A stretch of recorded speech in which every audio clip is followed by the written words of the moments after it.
Metal Jesus here, and I am back again with another video I've been wanting to do for a while, and that is because I love on-rail light gun shooter games, and the Wii had a ton of really cool ones, and some not so good. Let's take a look.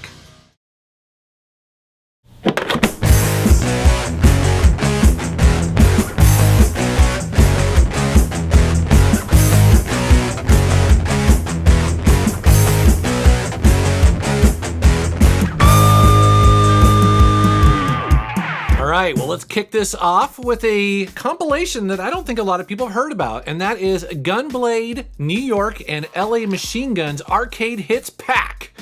Say that 3 times fast. Now, I know some of you out there will be remembering this game lovingly because it used to be in arcades, and if you were like me, you'd go to the movie theater and you would just pump quarter after quarter playing these awesome games. And basically these games are just as simple and as fun as it gets. You just keep shooting and killing all these cyber terrorists that litter the landscape here. But the really cool part about it is there's no reloading and you don't have to worry about cover. It's just constant death. Now the first game hasn't really aged that well. I mean, those graphics, they're pretty early polygon. But you know what? It still plays really well. It runs really fast. But the second game is a step up in the graphics. And both of them have that really awesome arcade run and gun gameplay. I especially like how you fly around. I mean, you're just constantly in motion, just trying to track the bad guys. Both of these games are really fun, and if you can find it, definitely pick it up.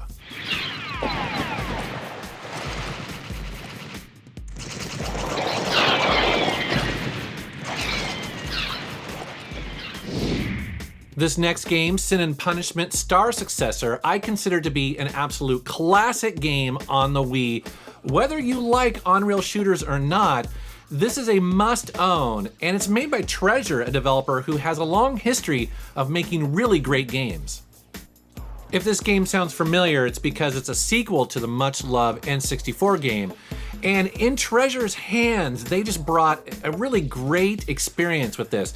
It's interesting because they mixed in kind of traditional bullet hell style shooters like Ikaruga and Radiant Silvergun to this genre, and it really shows. One cool thing about this game is that it supports multiple control types. So for instance, if you want to play with the Wii remote and the nunchuck, you can. It also supports the classic controller and even the GameCube controller. Although, I actually think that the Wii remote is where this game is at. It controls really well with that. And just look at these amazing, beautiful, detailed graphics. This game has such amazing environments. It just looks stunning. I think it's actually one of the better looking games on the Wii. Plus, there's much more to this game than just a typical on-rail shooter. There's lots of jumping and dodging and even slashing with a melee sword. But at the end of the day, it's all about the score multiplier. This is probably the most creative and in-depth game in this video, and definitely a reason to own a Wii if you like these kind of on-rail shooters. And now we're getting to another one of my favorites, and that's Ghost Squad. This is by Sega, and this is based on an arcade game, and I gotta tell you, every single chance I get to tell people about Wii hidden gems, this game always comes up. To start off with, it just has really satisfying shooter mechanics. Again, coming from the arcade, it's no surprise here, but it just really feels satisfying gunning people down. It's not too gory, it's not too difficult, it's just really fun. And then there are multiple paths within a level. It's actually pretty cool. You'll be gunning along and then all of a sudden the story stops and you're presented with a couple different options and you get to choose where you want to go and who you want to potentially save. It's actually really nice for allowing you to want to go back and replay this game. And it's, you know, it's much more in depth than the typical on-rail shooter. I guess probably one of the knocks against it would be that it, you know, it doesn't have the best graphics. But honestly, with this kind of game, it doesn't really matter in my opinion. I don't play these games for amazing graphics. Instead, it just runs and plays great.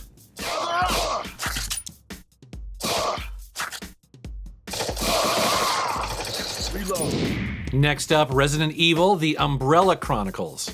This was a game that a lot of people were looking forward to when it was first announced because I think it's the first Resident Evil game that was an on-rail shooter. And what's cool about this is that it ties together the events of other games in the series, specifically Resident Evil 0, as well as the first Resident Evil, and then Resident Evil 3 Nemesis.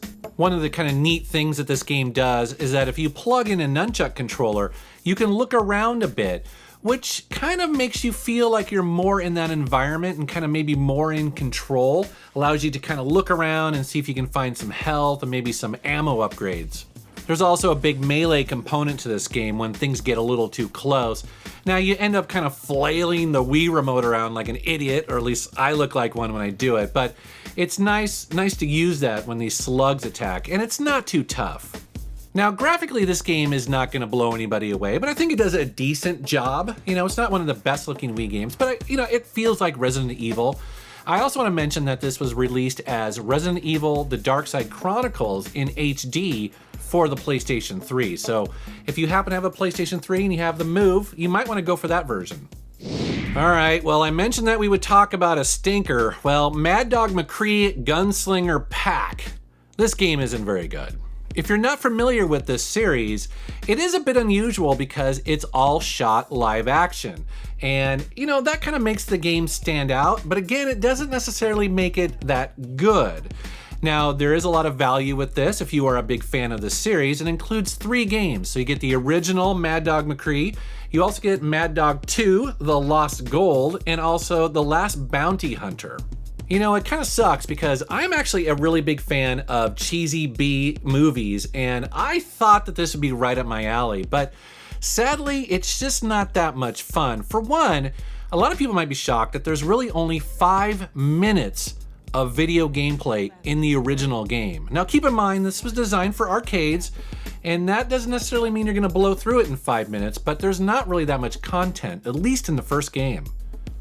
Now, the second game is a bit better, and it's also a bit more forgiving, especially in the timing required to gun down these people. But The Last Bounty Hunter is probably the best and most interesting one, and probably the one I would recommend. For one, The Last Bounty Hunter has 4 different bad guys to take out, and also has more interesting and varied environments. And also, I felt like the difficulty was at least manageable. However, I never really got the hang of shooting in any of these games, and I died constantly. And while it's kind of fun to watch the videos and see the actors and the cheesy dialogue, man, I just found this whole collection so frustrating. It's definitely the worst in this entire video. I can't recommend it. You almost got him that time, Bounty Hunter. Try again.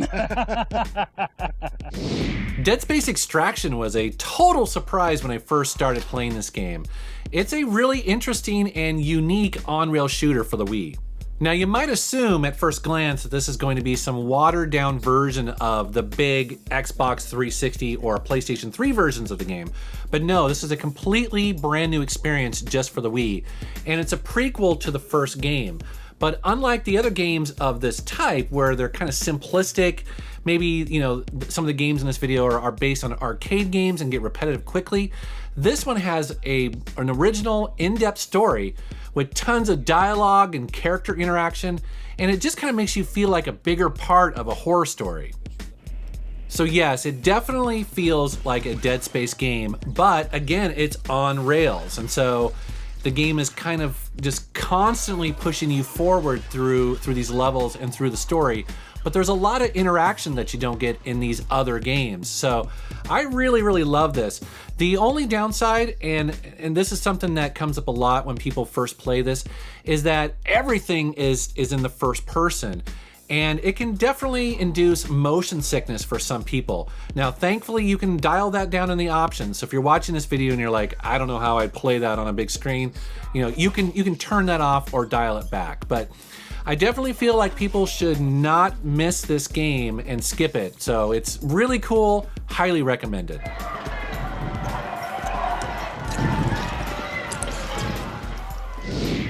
And then finally, House of the Dead, Overkill. Love this game. If you've heard me talk on the podcast or in other videos, you know how much I love this game. It's one of the best on-rail light gun games ever made. So what makes it so great, you're asking? Well, first of all, it's based on exploitation films like Planet Terror, Desperado, Machete. And, you know, a lot of other games do that. Obviously, House of the Dead has done it before. You know, they've been based on cheesy movies before, but none of them have been brave enough to take those gory, sick and wrong, non-PC rated R movies and try to make them in game format. And they went for it with Overkill. Now, if you don't happen to have a Wii, well, you are in luck because this game was also re-released on the PlayStation 3 with Move support. Also, there is an iOS and an Android version of this game. Now, I played the iOS version on my iPad, and it's actually pretty close. So, you know, this is a really amazing game. I could get into all the little details of it. I guess I would warn people, though, this is a very, very adult game, especially when it comes to the language, but also the subject matter. If you don't believe me, just go on YouTube and try to watch the ending of this game. It's so crazy how far that they went with this. But again, I'm a big fan of these kind of games and B movies, so I love it. Hey, Isaac, you finally found the G-spot, huh? Sorry to ruin the moment. Isaac's back. Here I am. You saw nothing. All right, guys, well, that's a quick look at some of the on-rail shooters that I have in my Wii collection. But I want to mention that one of the really nice things about the Wii is that it supports newer HD televisions. If you are a gamer that sold your big CRT that you used to have as a kid, you are probably missing playing light gun shooter games, and the Wii is a great option because, as you can see, there's so many really great ones for it. As a matter of fact, I'd love to know, am I missing some that are in your collection? I don't have every one of them that was released, so I'd love to know what you guys think down in the comments below. As always, I want to thank you for watching my channel, and thanks for subscribing. Take care. If you like the Wii, and well, who doesn't? Because it's a totally underrated console, well, definitely check out some of the other videos I have on my channel because I did a whole series on hidden gems. And now is a perfect time to buy Wii games because they're cheap. Check it out.